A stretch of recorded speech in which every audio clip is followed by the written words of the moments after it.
Jangan pulang, dia tahu. Kalimat itu keluar dari mulut kecil yang menempel di lenganku, di tengah lampu-lampu putih bandara yang berkelip, dan suara pengumuman yang seperti latar belakang yang tak berhenti. Kiko menatapku dengan mata yang terlalu dewasa untuk usianya, 7 tahun, lalu berbisik, sampai hampir tak terdengar. Ibu, jangan pulang ke rumah. Waktu berhenti sejenak. Aku masih memegang koper, jaket Rendra tergulung di pelukan, bau parfum yang biasa menempel di bajunya masih samar di udara. Di sekeliling, orang-orang berlalu, lalu menutup dunia mereka sendiri, tapi di dalam dadaku ada sesuatu yang mengeras, seperti batu kecil yang baru saja dilemparkan ke permukaan air, satu lingkaran riak yang tak bisa kuhentikan. Rendra tertawa sebentar sebelum berbalik pergi, menggenggam kopernya, lalu hilang di antara orang-orang yang berjalan cepat ke gerbang keberangkatan. Ia memberi kecupan singkat di keningku, lalu memalingkan wajah. Seperti biasa, tampak sibuk, efisien, tenang, alibi sempurna yang orang-orang biasanya miliki ketika ingin meyakinkan dunia bahwa mereka tak mungkin melakukan sesuatu yang mengerikan. Tapi Kiko menarik lenganku lebih erat. Napasnya bergetar, suaranya hampir hanyut oleh gemuruh bandara. Aku dengar ayah bicara sama seseorang tadi pagi. Dia bilang kita harus pergi. Dia bilang, kalau mereka tidak pergi, urusannya selesai. Ia tidak tahu apa artinya selesai. Ia tidak harus tahu. Ia hanya tahu nada suara itu. Nada yang pernah ku dengar sekali, 2 kali, seperti dering telepon di malam hari yang tak pernah ku mampu menyalakan. Intuisiku, yang selama ini aku abaikan di balik rasa normal yang dibuat-buat, berdiri dan menari. Sesuatu salah. Sangat salah. Aku tidak pulang malam itu. Kalimat itu, tidak pulang, terasa seberat batu bata ketika ku katakan dalam hati. Bukan karena keberanian yang tiba-tiba muncul, tapi karena ketakutan yang mengendap seperti dingin di tulang. Aku membiarkan Rendra pergi, menonton punggungnya menghilang di antara penumpang. Lalu aku membawa Kiko ke mobil yang kami parkir di tepi bandara, menutup pintu, dan menyalakan mesin tanpa tujuan pasti, selain menjauh dari rumah yang seketika menjadi asing. Satu hal yang jelas, aku harus mendengar kembali apa yang Kiko dengar.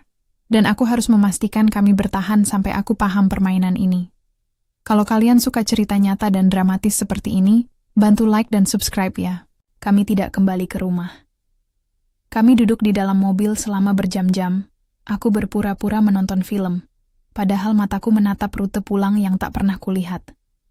Kiko tertidur di pangkuanku dengan kepala menempel di dada, napasnya lembut. Di luar, hujan mulai turun, membawa aroma basah yang anehnya menenggelamkan bau parfum Rendra dalam kepalaku, setidaknya untuk sementara. Malam itu aku tidak bisa tidur. Aku memeriksa pesan masuk. Hanya ada satu dari Rendra, 1 jam setelah ia seharusnya mendarat. Semuanya beres. Sampai nanti, jangan cemas. Pesan pendek untuk menegaskan alibi. Pesan yang bisa kubaca oleh siapa saja sebagai bukti bahwa ia ada ribuan kilometer jauhnya, tidak mungkin merencanakan sesuatu di sini. Aku menyimpannya, takut membuang, takut juga menyimpannya. Kami memilih sebuah tempat singgah kecil di pinggir kota, jauh dari lampu jalan yang terang. Di sana aku menghubungi Ibu Siwi, seorang pengacara tua yang selama ini adalah teman ibuku dan selalu tampak melihat lebih dari yang orang lain lihat. Aku tidak memberi banyak detail. Aku hanya bilang, aku butuh bertemu. Segera. Suaranya di telepon singkat, tapi saat aku menutup telepon, aku merasa lebih aman sedikit.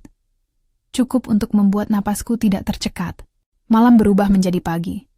Kami bersembunyi bukan karena kami adalah penjahat, tetapi karena rumah yang kami kenal terasa seperti lubang serigala. Kunci rumah di saku jaketku terasa berat, aneh, seperti benda asing.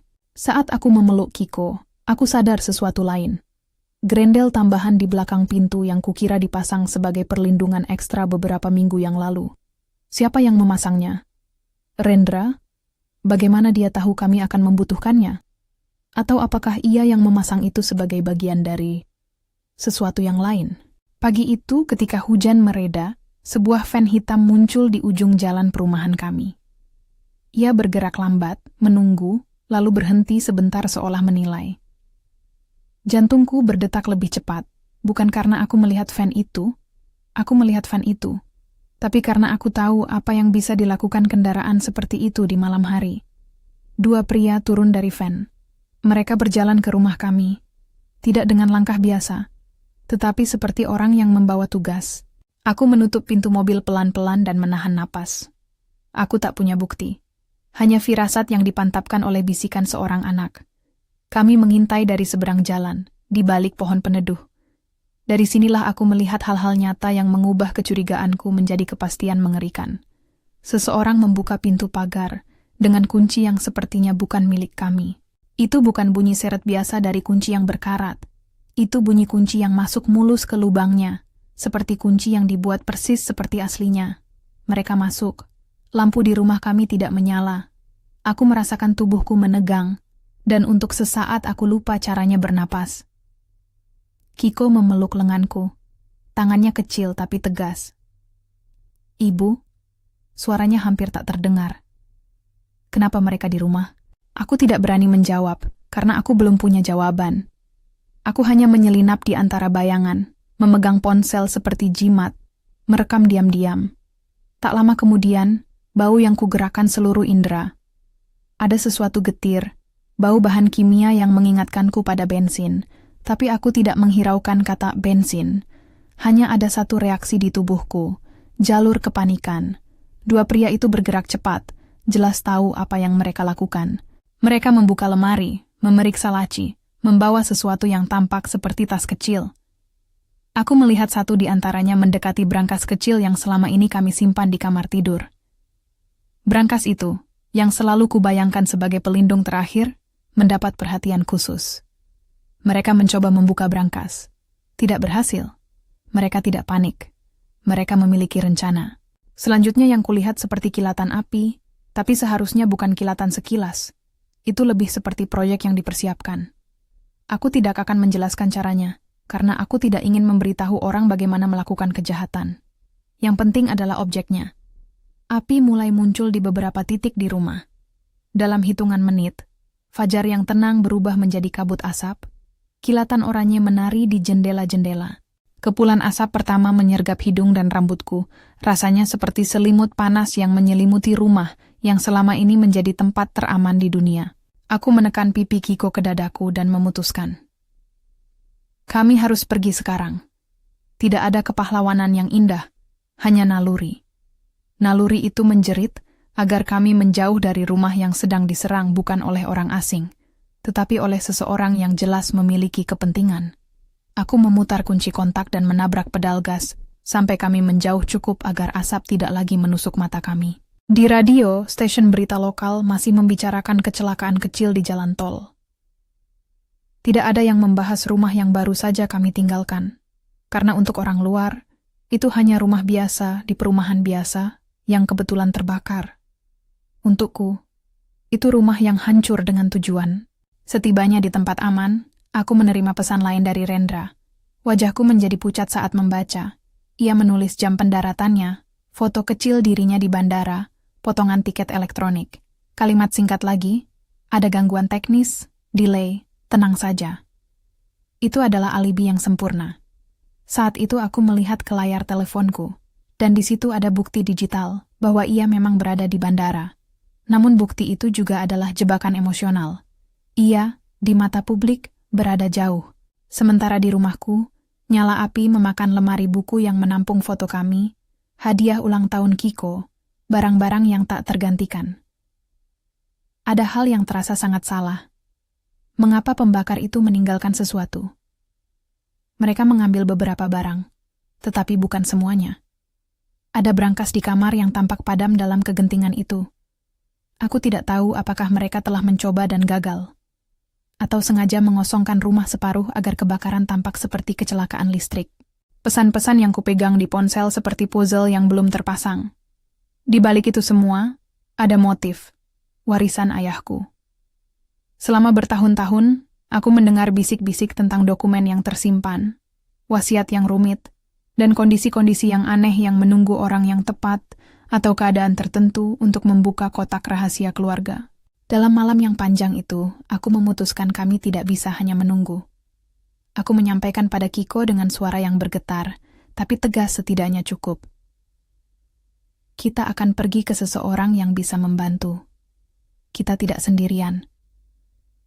Kiko menatapku dengan mata yang masih memancarkan kecemasan, tapi juga ada kebanggaan kecil, karena ibunya mengambil tindakan.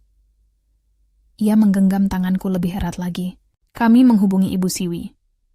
Beliau menjemput kami di sebuah kafe kecil yang biasa ia pakai sebagai tempat membaca koran tua. Wajahnya mengerut ketika aku menceritakan sebagian, tetapi matanya tajam, seperti mata elang yang menilai keadaan. Ia mengajak kami ke kantornya tanpa banyak bicara. Di dalam kantor yang dipenuhi buku-buku hukum dan kertas-kertas arsip berwarna krem, ia membuat kopi, lalu memandang kami dari balik kacamatanya. Cerita apa yang sebenarnya, Alma? Suaranya lembut, tapi setiap kata diarahkan padaku dengan penuh perhatian. Aku menceritakan semuanya, dari bisikan Kiko di bandara sampai van hitam, dari kunci yang cocok hingga nyala api yang merobek rumah kami dari dalam. Ia mendengarkan, tanpa menginterupsi.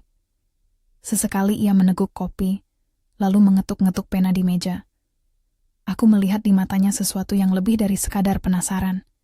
Ia melihat pola. Dan itu menakutkan. Ini bukan kebetulan, kata Ibu Siwi akhirnya. Ada unsur perencanaan yang rapi. Orang yang mengatur ini tahu persis apa yang ia cari. Apa yang ia cari? Aku menekannya, suaraku terkikis. Apa hubungannya semua ini dengan wasiat ayah?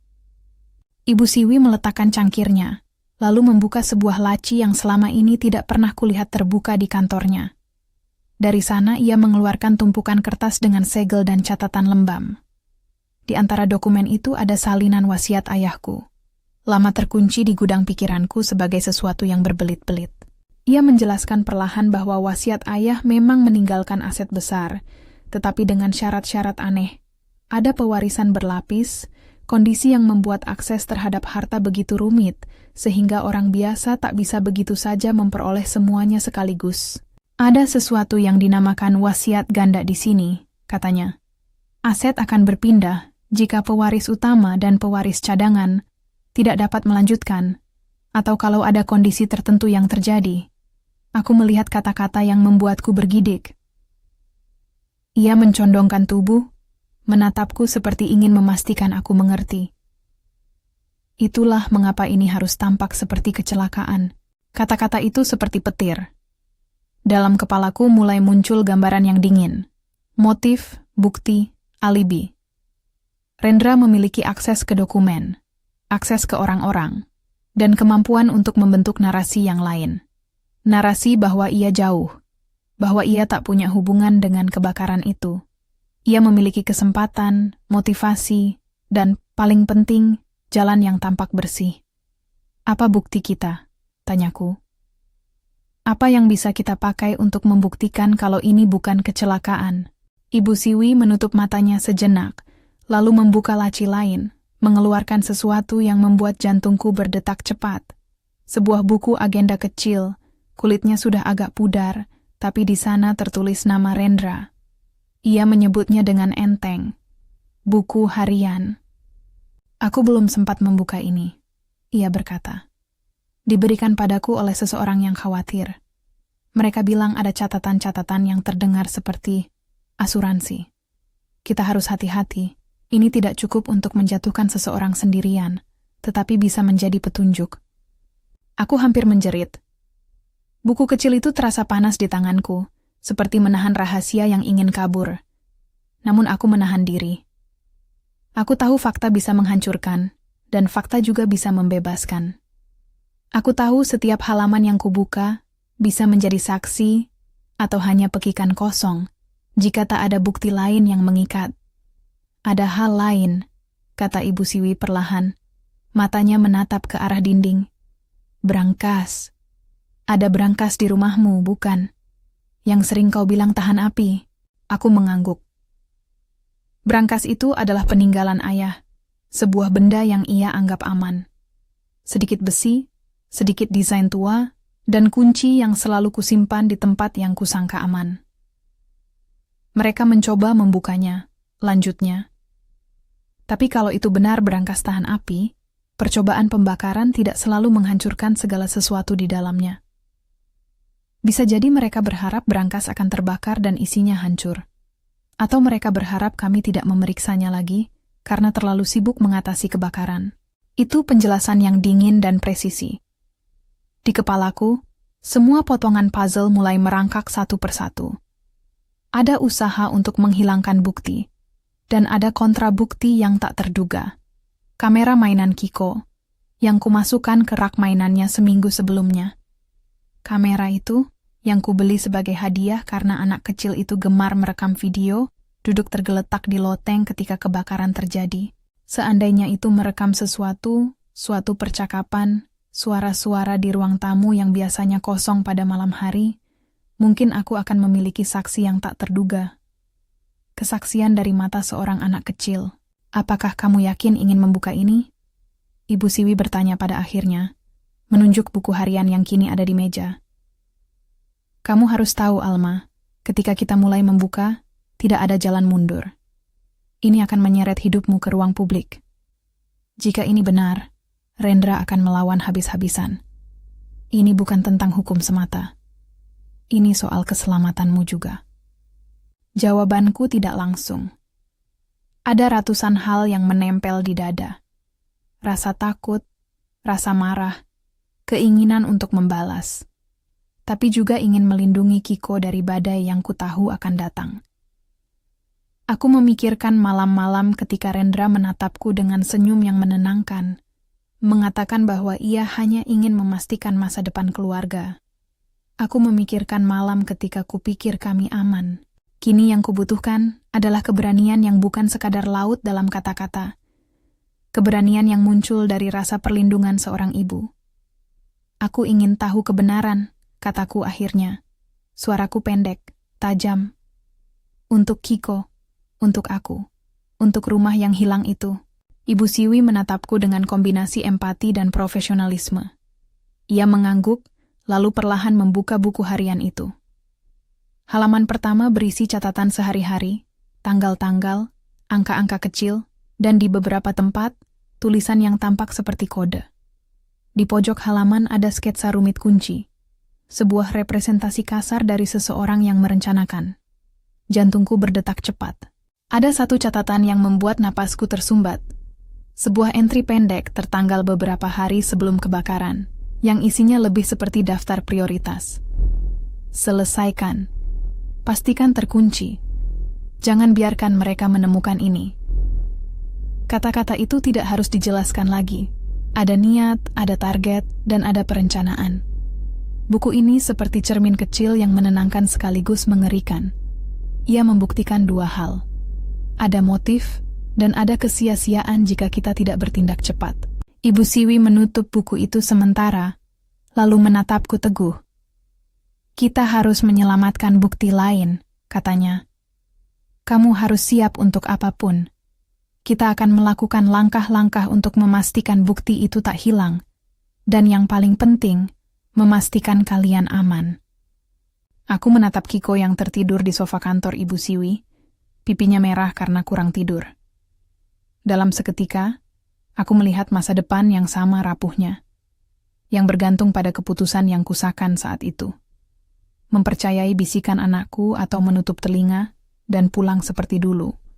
Aku memilih untuk mempercayai bisikan itu. Namun, satu hal masih mengganjal. Jika Rendra betul-betul merencanakan ini, bagaimana ia bisa begitu tenang? Bagaimana ia bisa meninggalkan pesan alibi dengan begitu rapi?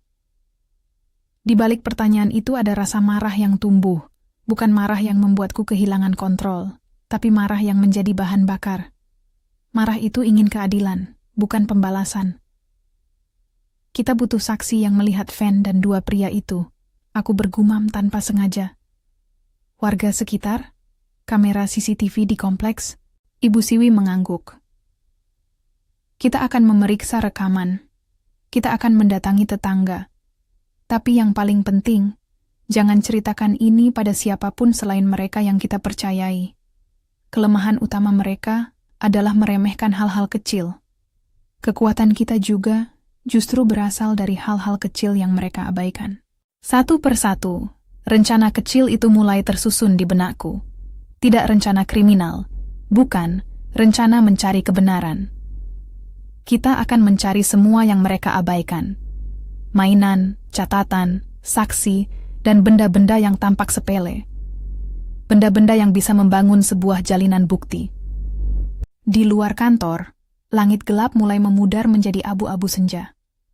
Di kepalaku, bayangan api masih menari. Namun kini ada juga kebulatan tekad yang muncul bersama hitam asap itu. Ini bukan hanya soal saya melawan suami saya. Ini soal membela kehidupan kecil yang ada di sampingku, yang masih percaya bahwa dunia baik, yang masih memerlukan tempat bernama rumah. Ini soal memastikan bahwa dunia yang pernah ku kenal tidak hilang begitu saja karena ambisi seseorang. Aku pulang dengan perasaan terpecah. Sedih karena rumah kami kehilangan banyak hal yang tak tergantikan. Marah karena ada pengkhianatan sedemikian rapat, tapi juga sedikit penuh harapan karena aku tidak sendirian. Ada Ibu Siwi, ada bukti yang belum hancur, dan ada suara kecil Kiko yang memutuskan kami harus bertahan. Malam itu aku tidur sedikit.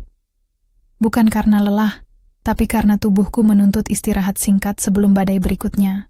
Karena aku tahu, begitu aku membuka bukti-bukti itu, hidupku akan berubah. Tidak ada jalan kembali. Keesokan harinya, kami kembali ke rumah untuk melihat kerusakan dalam cahaya nyata. Api telah merobek banyak hal, tetapi ada bagian rumah yang anehnya relatif utuh. Ruang kecil di balik lemari, tempat berangkas itu berada. Debu hitam menempel seperti salju kelam di lantai, dan bau asap menyelimuti setiap benda yang tetap tersisa. Dalam reruntuhan itu, sesuatu lain menarik perhatianku.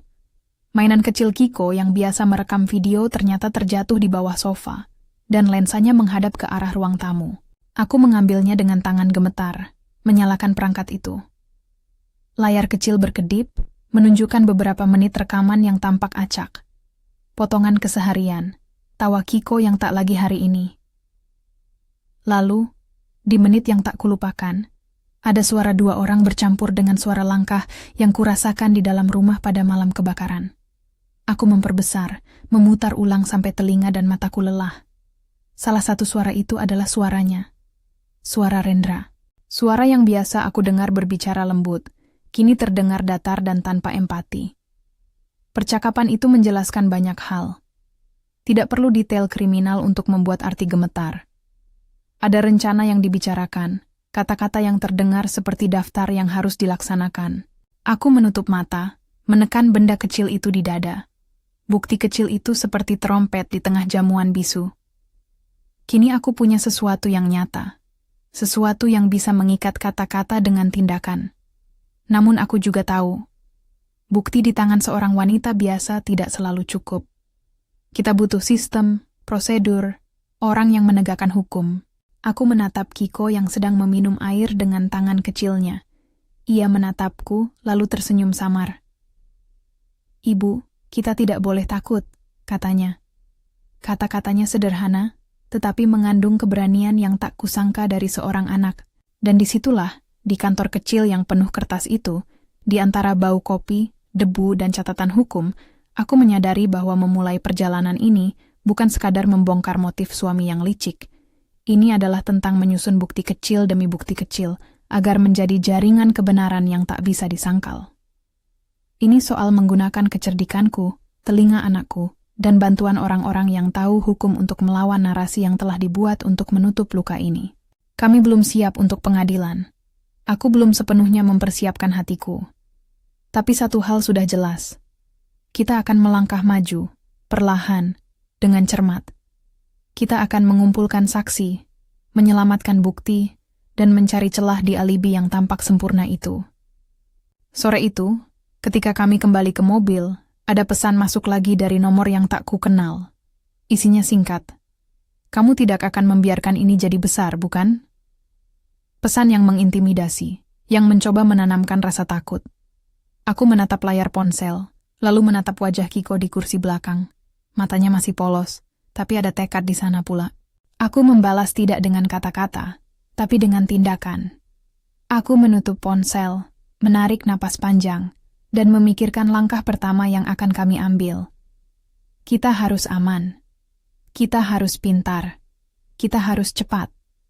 Dan lebih dari itu, kita harus membuat mereka memahami bahwa suara seorang anak tidak boleh diabaikan. Dalam kegelapan itulah aku menaruh buku harian di tas, kamera mainan di saku, dan sedikit keberanian di hatiku. Kami tidak tahu apa yang akan menunggu di depan, yang kami tahu hanyalah ini. Peringatan kecil di bandara itu telah menyelamatkan kami dari sesuatu yang lebih mengerikan dari sekadar kebakaran.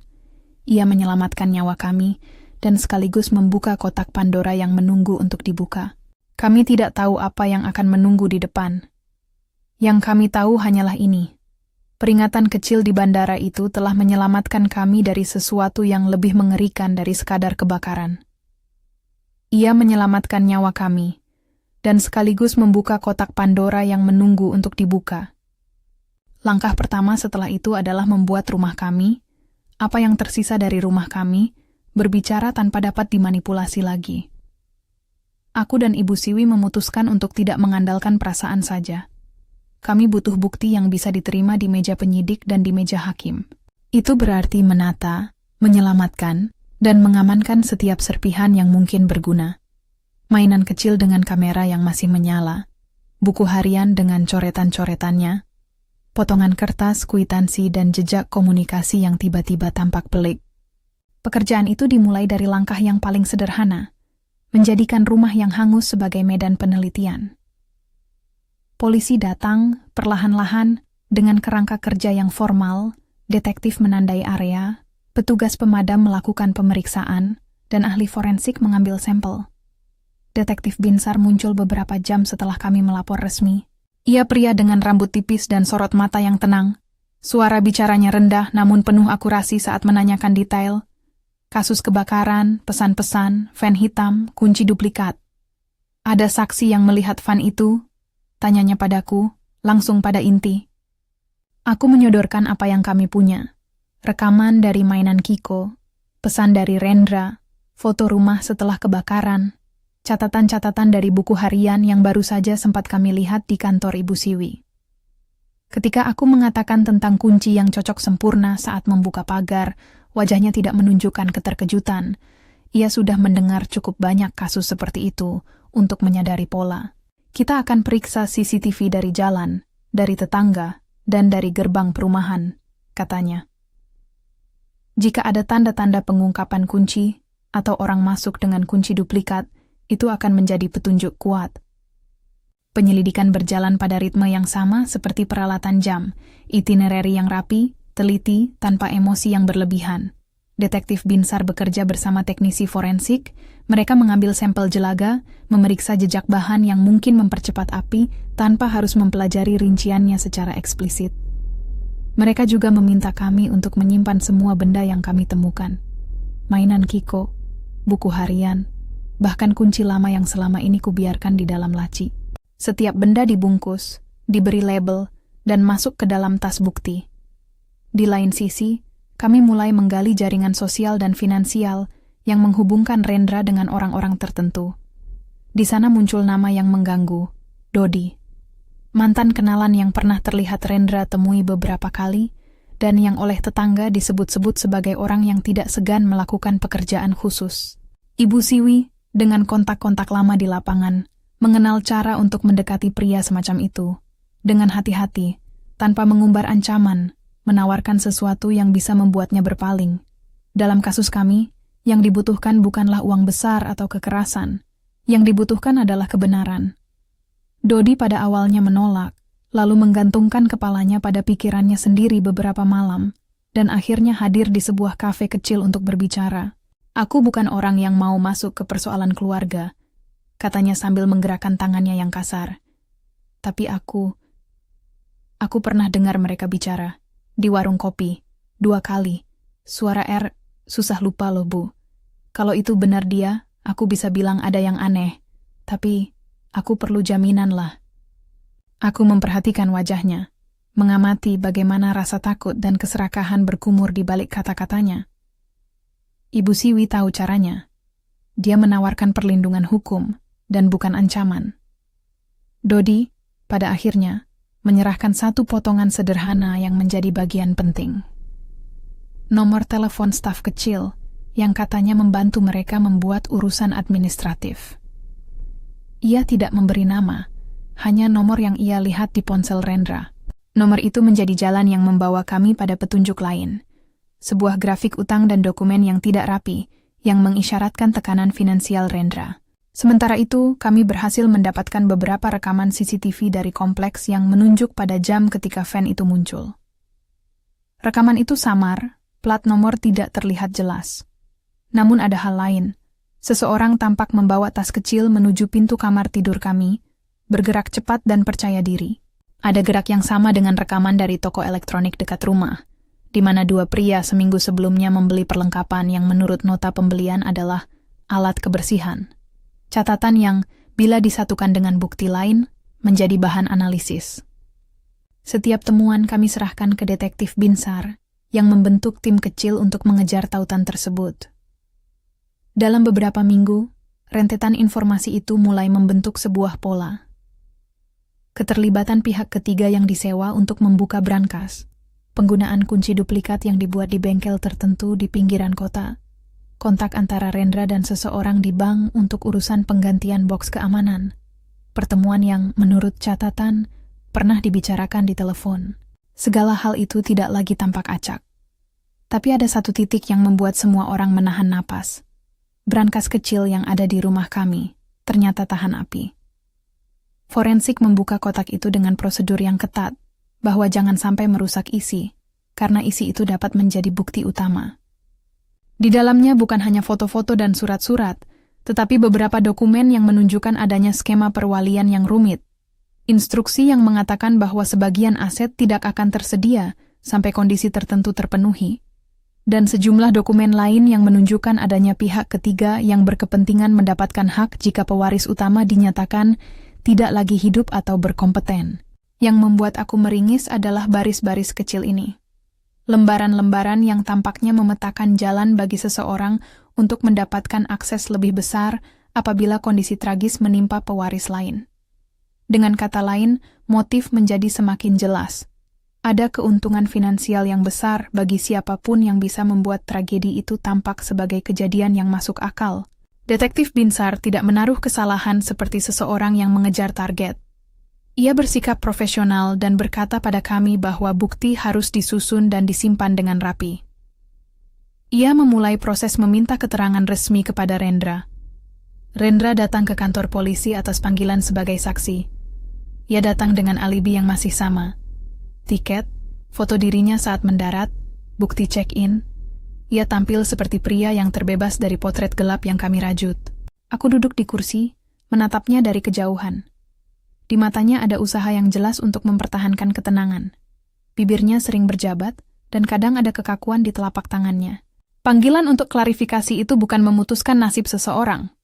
Itu bagian dari proses birokrasi yang dingin namun adil. Polisi meminta keterangan, meminta akses ke ponsel, mengorek pesan, langsung dan formal.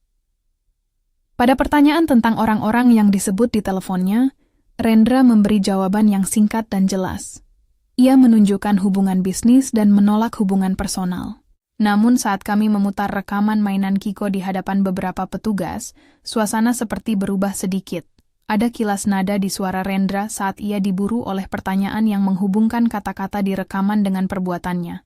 Rekaman itu sendiri menjadi titik balik yang nyata. Kualitasnya buruk, suaranya terdistorsi. Namun meski resolusi rendah, intonasi bicara seseorang tidak mudah disamarkan. Dalam rekaman, terdengar pembicaraan yang bersifat merencanakan. Bahkan jika kata-kata tidak sepenuhnya jelas, intinya dapat ditangkap. Ini bukan omongan acak. Ada nama, ada istilah yang mengindikasikan upaya untuk memastikan keamanan dokumen. Ungkapan yang kini mengandung makna berbahaya. Detektif Binsar menyaksikan itu semua, dan pada wajahnya aku membaca kalkulasi profesional. Satu momen yang tak pernah kulupakan adalah saat mereka memutar rekaman itu di ruang terbatas, dengan Rendra duduk di kursi. Ia tampak terkunci antara dua dunia. Dunia di mana ia adalah suami yang pulang ke rumah, dan dunia di mana ia adalah seseorang yang mungkin memiliki motif. Setelah beberapa menit, ia memandang ke arahku, dan untuk pertama kali bibirnya tergetar. Aku tidak tahu apakah itu rasa bersalah atau panik semata.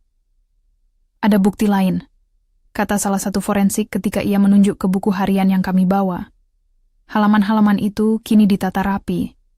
Ada catatan yang seolah-olah petunjuk, transformasi kata, angka, dan tanggal yang berputar di seputar perencanaan. Di situ ada korelasi antara tanggal-tanggal hilangnya barang dari rumah dengan jadwal yang dituliskan. Ketika semua titik itu disatukan oleh tim, pola menjadi tak terelakkan. Ada motif, ada cara, dan ada peluang. Aku tidak ingin membiarkan hal ini menjadi permainan pribadi. Kami menyerahkan semua bukti itu pada pihak berwenang. Proses hukum berjalan lambat, bukan karena tidak ada bukti, tapi karena hukum harus hati-hati. Penyidik harus memastikan setiap bukti jelas rantai pemiliknya dan setiap saksi diverifikasi. Selama waktu itu, hidupku seperti di tengah badai yang bisa berbalik kapan saja. Rendra masih berjalan bebas. Ia masih memiliki akses pada beberapa dokumen yang belum disita. Itu membuat ketakutan kami, bukan hanya rasa takut akan bahaya fisik, tetapi ketakutan akan manipulasi fakta, menjadi nyata. Maka kami membuat rencana lain, memancingnya. Bukan dengan cara yang berbahaya, tapi dengan strategi hukum yang cerdik. Ibu Siwi, dengan pengalaman berpuluh tahun, menyiapkan sebuah manuver. Jika kami dapat membuat Rendra menunjukkan minat pada salah satu box deposit bank, sebuah box yang diduga berkaitan dengan dokumentasi perwalian, mereka bisa menangkapnya saat ia mencoba mengakses sesuatu yang jelas tidak untuknya. Untuk itu, diperlukan kolaborasi antara kami, pihak kepolisian, dan seorang informan yang siap berperan sebagai penyambung antar pihak.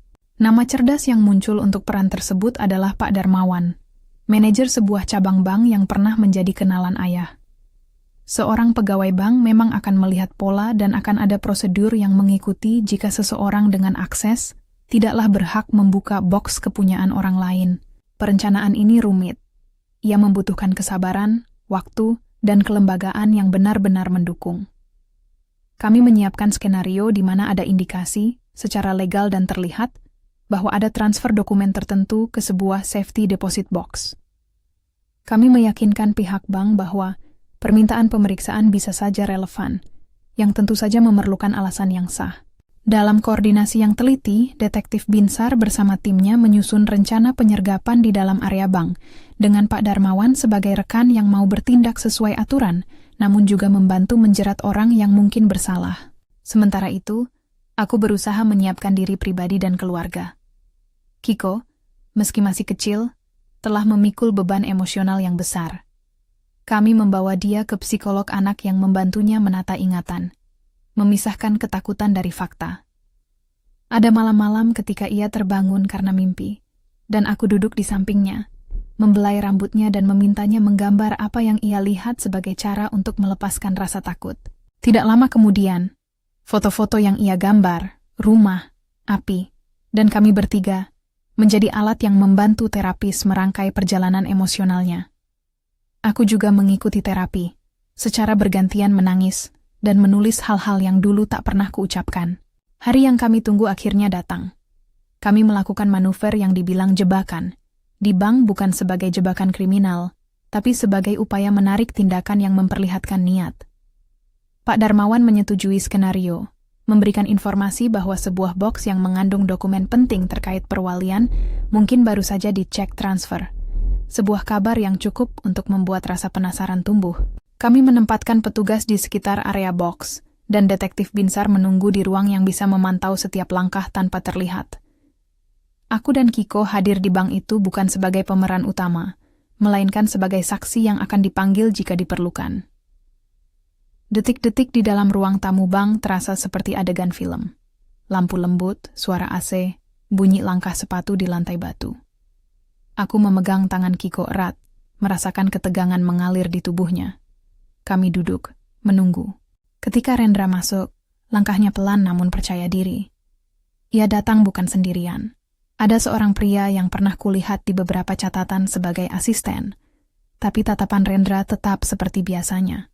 Tenang, terkendali. Ia menyapa petugas di meja resepsionis dengan senyum yang dirancang rapi. Pak Darmawan berdiri, menyapa, dan menawarkan ruang untuk berdiskusi. Konfrontasi itu terjadi di ruang terkunci, tempat brankas bank berada. Rendra menerima kabar bahwa box dengan nomor yang berkaitan dengan dokumen kami baru saja diperiksa oleh petugas keamanan internal. Ia menunjukkan minat. Ia mulai menanyakan detail. Saat itu juga alarm kecil dalam dinding bagiku bergetar. Ini adalah momen yang dapat membuat atau menghancurkan segalanya. Detektif Binsar dan petugas lain perlahan mendekat. Mereka sudah menyiapkan pembacaan hak dan pengamanan legal.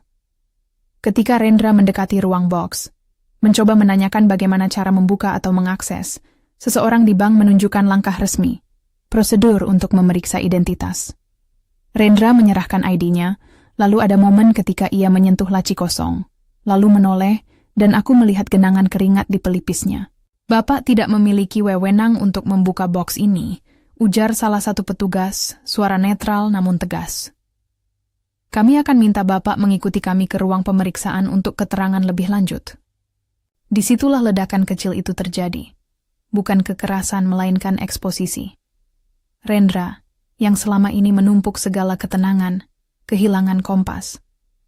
Di hadapan bukti-bukti lain, buku harian, rekaman mainan, kurasi saksi, aksi kecilnya di bank tidak lagi tampak seperti kebetulan.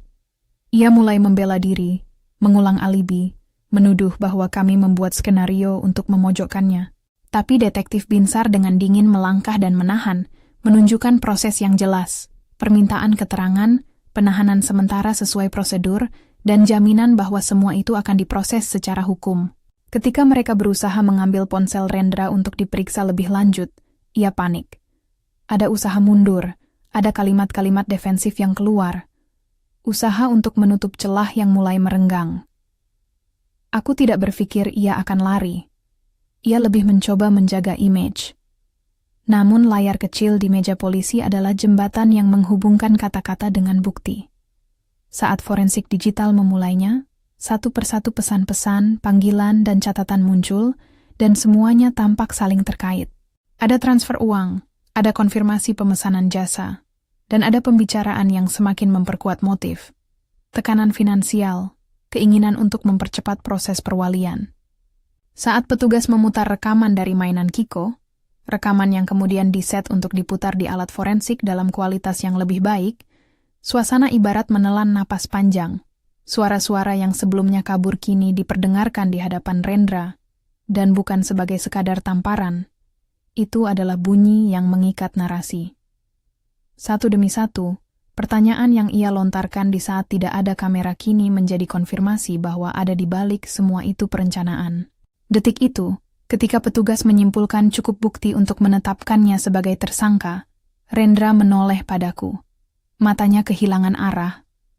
Ia tampak seperti orang yang menunggu penyangga yang tak pernah datang. Di luar jendela bank, langit tampak biasa saja. Orang-orang berjalan, kendaraan lewat. Namun di dalam ruangan kecil itu, hidup kami berubah.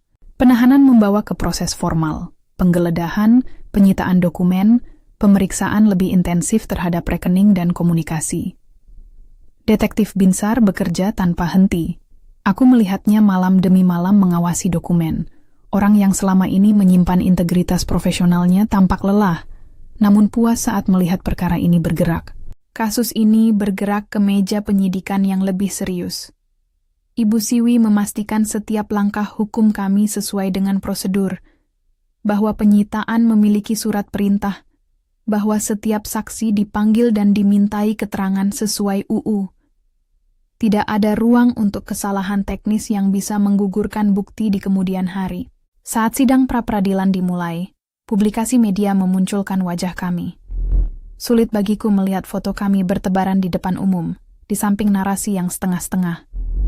Aku menolak untuk berbicara banyak ke awak media. Aku memilih menjaga Kiko.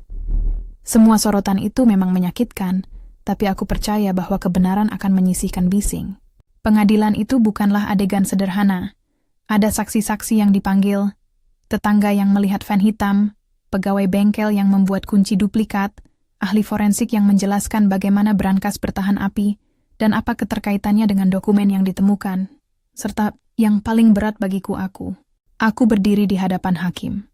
Dan dengan suara yang sering bergetar, aku menceritakan apa yang kulihat, apa yang kami lakukan untuk memastikan keselamatan kami, dan bagaimana rekaman kecil itu menjadi saksi.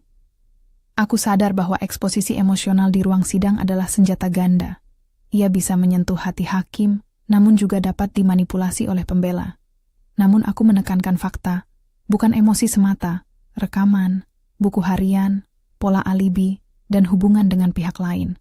Kiko pun hadir beberapa kali. Ia duduk di bangku saksi bersama seorang pendamping, membacakan apa yang ia ingat tanpa tekanan, dalam bahasa anak yang sederhana namun jujur. Ia mengatakan hal-hal yang belakangan menjadi sangat penting, seperti detail langkah-langkah orang di malam itu, apa yang membuatnya takut, dan bagaimana ia melihat ayahnya berbicara di waktu-waktu tertentu.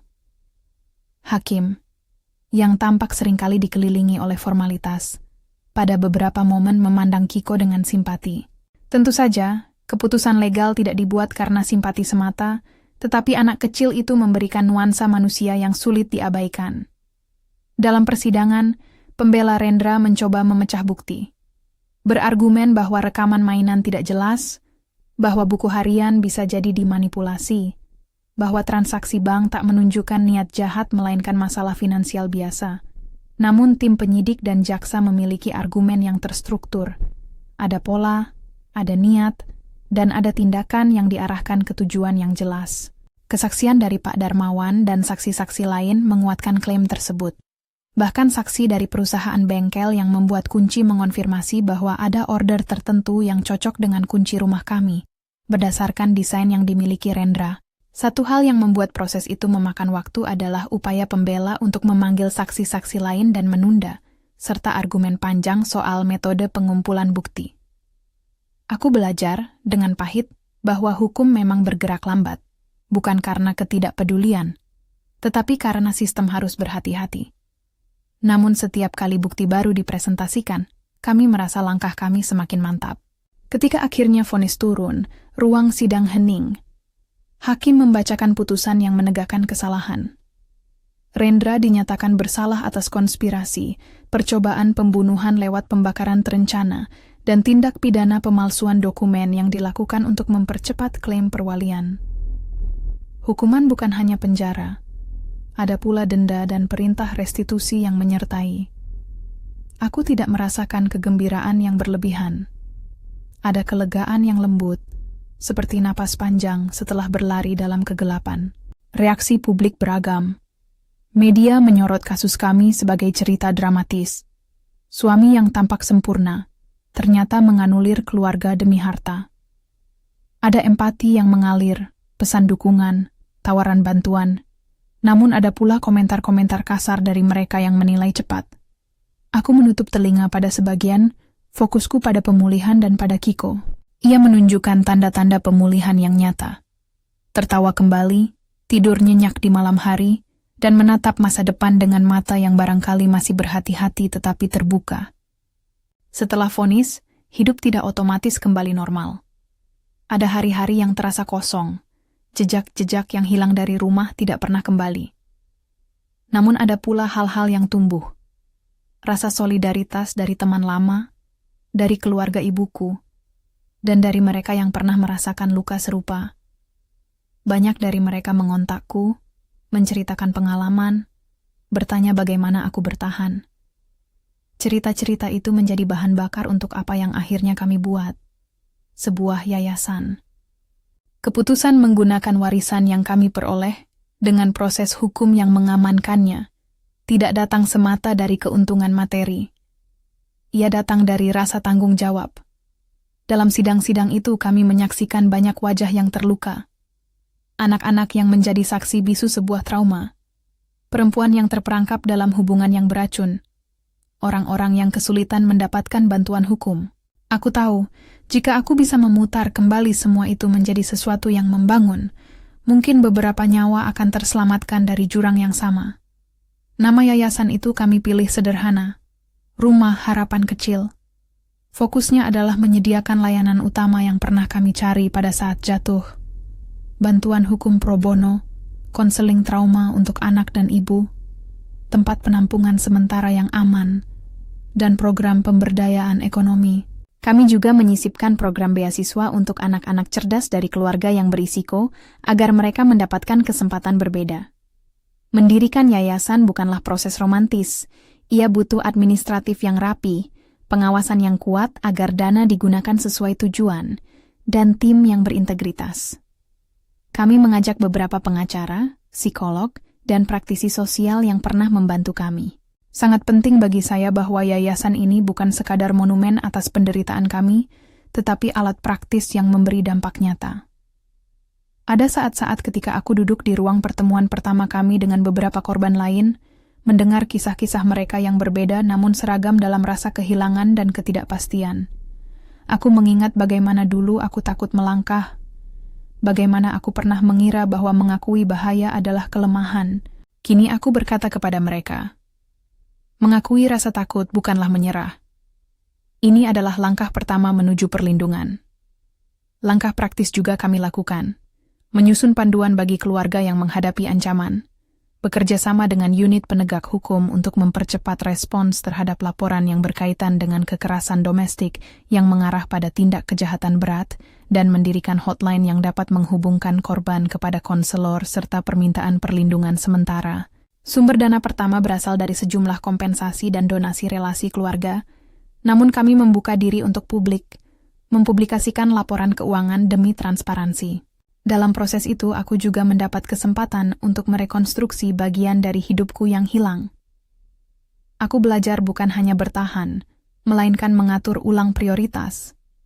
Hubungan dengan Kiko, pekerjaan yang memberi ruang untuk pengasuhan, dan membangun komunitas kecil yang sungguh mendukung. Aku juga kembali belajar mempercayai orang dengan batasan yang sehat. Karena percaya bukan berarti melepaskan kewaspadaan. Kiko tumbuh cepat setelah itu. Sekolahnya menjadi tempat di mana ia menemukan teman-teman yang menyayangi dan guru-guru yang peduli. Ia menceritakan beberapa kali di depan kelompok kecil tentang bagaimana ia menemukan keberanian untuk bicara pada ibunya di bandara. Ceritanya menginspirasi orang tua lain untuk mendengarkan bisikan anak-anak mereka, hal kecil yang sering diabaikan. Pada suatu hari yang hangat, beberapa tahun setelah persidangan, kami menyelenggarakan acara kecil di gedung yayasan. Anak-anak menerima buku, ada sesi bermain dan konseling. Aku berdiri di panggung sambil memandang kerumunan, wajah-wajah yang menunjukkan kombinasi luka dan harapan. Aku menatap Kiko, yang saat itu sudah mulai lebih besar. Ia berdiri dekatku. Suara kecilnya kini bukan lagi hanya saksi, tetapi juga duta kecil bagi anak-anak lain. Aku merasakan sesuatu yang luar biasa. Transformasi dari korban menjadi pelayan. Mengubah pengalaman pahit menjadi sesuatu yang berguna. Media kadang-kadang menanyakan, apakah aku menyesal pernah menjalani proses panjang itu?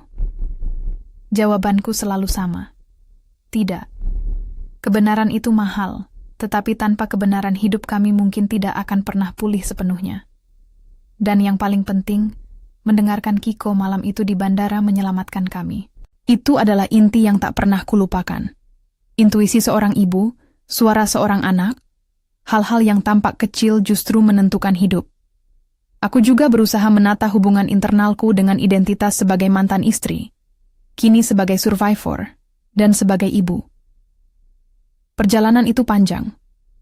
Ada hari-hari ketika aku merasa marah lagi. Ada momen ketika aku harus mengakui takutku terhadap pertemuan-pertemuan tertentu. Namun dengan terapi, dukungan sahabat, dan rutin kerja pada yayasan, aku menemukan ritme baru.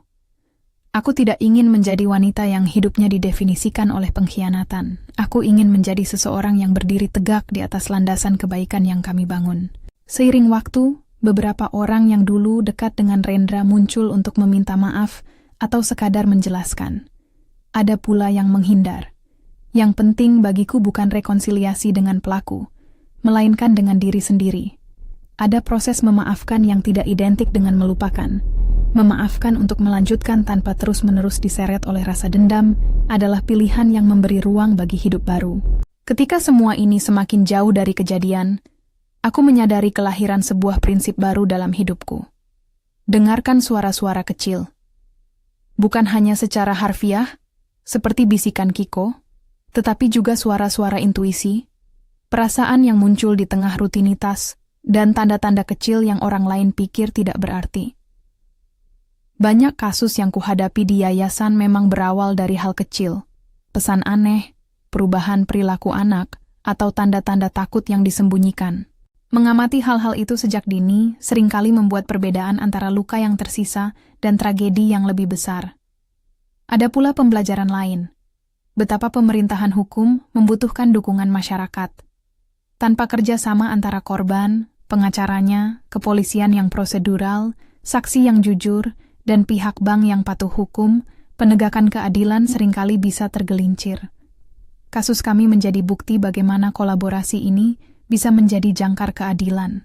Dalam hati aku sering kembali ke malam itu di bandara. Goresan memori itu bukan semata adegan tragis, ia menjadi pengingat. Aku sering membayangkan bagaimana hidup akan berubah jika aku memutuskan untuk pulang saja, menelan kata-kata seorang anak sebagai fiksi imajinasi. Pikiran itu menghantui dan sekaligus menguatkan. Setiap keputusan kecil bisa membawa konsekuensi besar. Pada suatu sore, ketika aku dan Kiko sedang berjalan di taman, seseorang menghampiri kami. Ia seorang ibu muda yang matanya merah, berterima kasih atas bantuan yayasan. Ia memelukku dalam sebuah momen singkat yang menguras air mata. Kalau bukan karena kalian, mungkin kami... Suaranya putus-putus. Aku membalas pelukan itu, memikirkan betapa siklus itu bisa putus jika ada dukungan yang tepat. Hidupku sekarang diatur oleh banyak hal yang dulu tidak ada. Rapat yayasan, konsultasi dengan psikolog anak, pertemuan dengan pengacara untuk kasus-kasus baru yang masuk, serta kegiatan penggalangan dana yang tidak pernah mudah. Namun di antara hiruk-pikuk itu, aku menaruh waktu untuk hal-hal kecil yang menyembuhkan. Membaca cerita bersama Kiko sebelum tidur, belajar memasak makanan favoritnya, dan berkebun di halaman baru kecil kami. Bukan rumah lama, melainkan rumah yang kami bangun lagi, aman dan sederhana. Dan setiap kali malam mendekat, ada kebiasaan yang tidak pernah berubah. Aku duduk di kursi dekat jendela, menatap langit, dan ingat kalimat itu lagi. Bisikan yang mengubah hidup kami. Kadang aku mengulang dalam hati, bukan sebagai jeritan ketakutan lagi, tetapi sebagai doa kecil agar lebih banyak orang mendengarkan bisikan yang menyelamatkan. Jangan pulang, dia tahu. Frasa itu kini bukan lagi semata teriakan. Ia menjadi simbol kewaspadaan, sebuah peringatan, agar tak menganggap remeh suara hati. Ia menjadi pengingat bahwa kebenaran bisa datang dari mulut yang paling tak terduga, anak kecil misalnya, dan bahwa mendengarkan bisa menyelamatkan. Sebelum menutup cerita ini, ada pesan praktis yang ingin kubagi. Jika kalian menonton ini dan merasakan ada sesuatu yang aneh di lingkungan kalian, jangan abaikan. Jika kalian adalah korban, carilah bantuan. Ada lembaga yang bisa membantu. Di deskripsi video ini, aku menaruh link ke yayasan kami dan ke beberapa layanan bantuan lokal yang bisa dihubungi. Kami tidak ingin menggantikan peran negara, tapi kami ingin menjadi telinga dan tangan bagi mereka yang butuh. Kisah ini berakhir bukan pada kejatuhan satu orang, tetapi pada awal dari sesuatu yang lebih besar. Komitmen untuk membantu yang rentan, memulihkan yang patah, dan mendengarkan yang kecil. Aku tidak akan mengatakan hidupku sekarang sempurna. Ada bekas, ada rasa waspada yang tak pernah hilang sepenuhnya, dan ada malam di mana bayangan masa lalu masih datang mengetuk. Namun ada pula sinar baru, sebuah rumah kecil yang aman, tawa yang kembali, dan karya nyata yang memberi makna pada penderitaan kami. Untuk kalian yang mengikuti sampai akhir, terima kasih. Dukungan kalian dalam bentuk like, subscribe, atau berbagi cerita ini membantu menyebarkan pesan agar lebih banyak orang jeli dan peka.